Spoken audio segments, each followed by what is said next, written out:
আপনারা যদি ভেবে থাকেন আমি পশ্চিমবঙ্গের শিক্ষা দুর্নীতি নিয়ে জ্বালাময়ী বক্তৃতা দিতে বসেছি তাহলে ভুল করবেন। আমি আরও গভীরে, আরও ফান্ডামেন্টাল জিনিস নিয়ে আপনাদের সাবধান করতে চাইছি। একদম প্রথমেই একটা খুব আতঙ্ক ধরানোর মতো প্রশ্ন দিয়ে শুরু করি। পড়াশোনা করে কি হবে? যারা এই পোস্টটা পড়ছেন তাদের 100 জনের মধ্যে 90 জনের মনের মধ্যে যেটা গেঁথে আছে সেটা এরকম: পড়াশোনা করবে, ভালো রেজাল্ট করবে, তারপর ডাক্তার হবে, ইঞ্জিনিয়ার হবে বা চাকরি করবে। ভুল করছেন। আপনারা আজ থেকে 20 বা 30 বছর পরের পৃথিবীটাকে ফরেসি করতে পারছেন না। আজ থেকে 20 বা 30 বছর পরেই কিন্তু আপনার বাচ্চাটা রোজগার করতে বাড়ির বাইরে বেরোবে। অনেকে বলে এআই নাকি সব চাকরি খেয়ে নেবে। ভুল বলে, এআই অলরেডি অনেকের চাকরি খেয়ে নিয়েছে। তাই খেয়ে নেবে জিনিসটা ভুল, খেয়ে নিয়েছে বলাটা ঠিক। আজ থেকে বছর 5 আগেও poster making, ad making, photo editing, video এডিটিংয়ের ওপর কাজ করে কত মানুষকে সংসার চালাতে দেখেছি। আজ তারা কোথায়?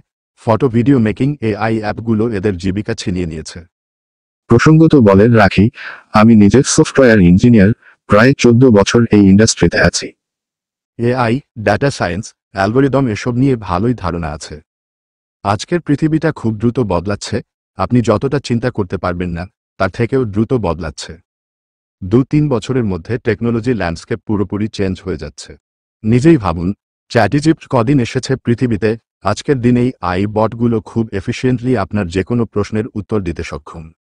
অনেকে বলবেন চ্যাটজিপিটি অনেক সময় ভুলভাল উত্তর দেয়, কথাটা সম্পূর্ণ সত্যি না।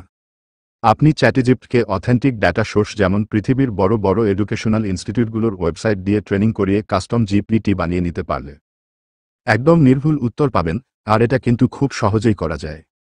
আপনি একটু বুদ্ধিমান হলে, জিনিসগুলো জানলে, এটা করতে 1 সপ্তাহের বেশি লাগা উচিত না। তো আপনি কি করলেন? আপনার বাচ্চা সিবিএসসি বোর্ডে ক্লাস 7-এ পড়ে।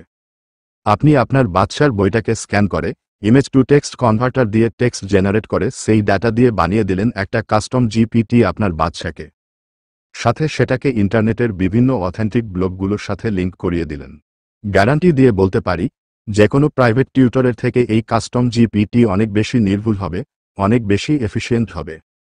মনে রাখবেন, এই সবটাই করতে পারবেন একদম বিনামূল্যে, ওপেন সোর্স প্ল্যাটফর্ম দিয়ে। এখন প্রশ্নটা হচ্ছে, আপনি যদি বিনা পয়সায় আপনার বাচ্চার জন্য এআই প্রাইভেট টিউটর বানাতে পারেন, তো মাসে মাসে টাকা দিয়ে একজন প্রাইভেট টিউটর রাখবেন কেন? আজকের দিনেই এই অবস্থা। ভাবুন আজ থেকে 20 বছর পরের পৃথিবীটার কথা। ওই পৃথিবীতে কোনো মানুষ প্রাইভেট টিউটর থাকবে না, শুধু আই টিউটর থাকবে। আজ থেকে 20 বছর আগেও জ্ঞানের কদর ছিল, যে অনেক জানত, লোকে সম্মান দিয়ে বলতো, লোকটা প্রচুর জানে। আজকের দিনে জ্ঞানের কোনো কদর নেই, সত্যি নেই।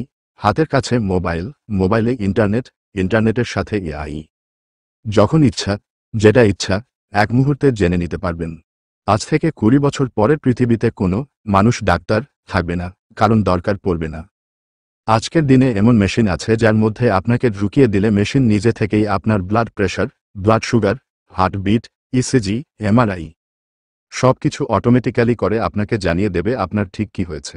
মেডিকেল টেকনোলজি খুব দ্রুতগতিতে এগিয়ে যাচ্ছে, শুনতে খারাপ লাগলেও জেনে রাখুন। আজ থেকে 20 বছর পরের পৃথিবীটা মানুষ ডাক্তারদের জন্য খুব একটা সহজ হবে না। ডাক্তারদের অনেক কাজ মেশিন নিয়ে নেবে, এরকম আরও হাজারটা উদাহরণ দিতে পারি, কিন্তু সেটা উদ্দেশ্য না। সমস্যা করে হাজার চিল্লালেও কারো কোনো উপকার হবে না, যদি না পথ দেখানো যায়। তাহলে পথটা কি? এবার যেগুলো বলবো মন দিয়ে শুনুন। প্রথাগত স্কুল শিক্ষার কোনো ভবিষ্যৎ নেই, সে বাংলা বোর্ড হোক বা সিবিএসসি। তাই আপনার বাচ্চা স্কুলে র্যাঙ্ক করছে কিনা সেটা নিয়ে অযথা মাতামাতি করে নিজের সময় আর আপনার বাচ্চার ছোটবেলাটা ধ্বংস করবেন না। মোটামুটি ভালোভাবে পাশ করে গেলেই খুশি থাকুন, উল্টো বুঝবেন না। আপনার বাচ্চার স্কুলে যাওয়াটা জরুরি, আর 5টা বাচ্চার সাথে মেশাটা জরুরি। এমনকি এক্সামগুলোকেও সিরিয়াসলি নেওয়াটা জরুরি, সে যতই অর্থহীন হোক না কেন। স্কুল জিনিসটা মানুষকে অনেক কিছু শেখায়। হাজারটা প্রাইভেট টিউশন দিয়ে আপনার বাচ্চাটার সারাদিনটা ব্লক করে দেবেন না। আপনার বাচ্চাটাকে খেলতে দিন, ছুটতে দিন। আপনার বাচ্চা যত ফ্রি টাইম পাবে, নিজে থেকে ভাবতে শিখবে। ক্রিটিক্যাল থিঙ্কিং মানুষের মজ্জাগত, এই কারণেই আজ মানুষ নামক জীবটা সারা পৃথিবীতে রাজ করছে। আপনার বাচ্চাটাও তাই। একটু ফ্রি টাইম দিন, দেখবেন প্রথমে বোর হবে, তারপর কিছু একটা নিয়ে ক্রিটিক্যাল থিঙ্কিং করবে। এটাই প্রকৃতির নিয়ম।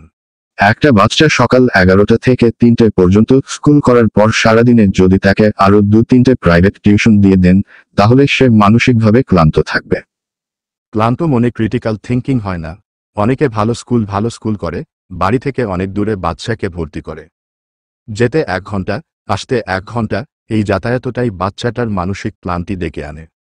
তাই হয় নিজের বাড়িটাকেই সেই ভালো স্কুলের কাছে নিয়ে যান, বা বাড়ির কাছে মোটামুটি স্কুল পেলে সেখানেই ভর্তি করুন।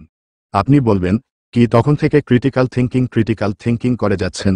বাচ্চা ভালো করে পড়বে, স্কুলে র্যাঙ্ক করবে, কিন্তু তারপর কি করবে? ভাবুন, যে দুনিয়া আসছে সেখানে এই তথ্যমূলক শিক্ষা কাজ করবে না, কারণ সব তথ্য এআই দেবে। সেই দুনিয়ায় মূল্য পাবে একটাই জিনিস, ক্রিটিক্যাল থিঙ্কিং। আর সেই ক্ষমতা তৈরির জন্য আপনার বাচ্চাকে ফ্রি রাখতে হবে, নিজে ভাবতে দিতে হবে। বাবা মা হিসেবে আপনি গাছের মতো কাজ করুন, শীঘ্রই জল দিন, রোদ হাওয়া আসতে দিন, বাকিটা গাছ নিজে বড় হবে।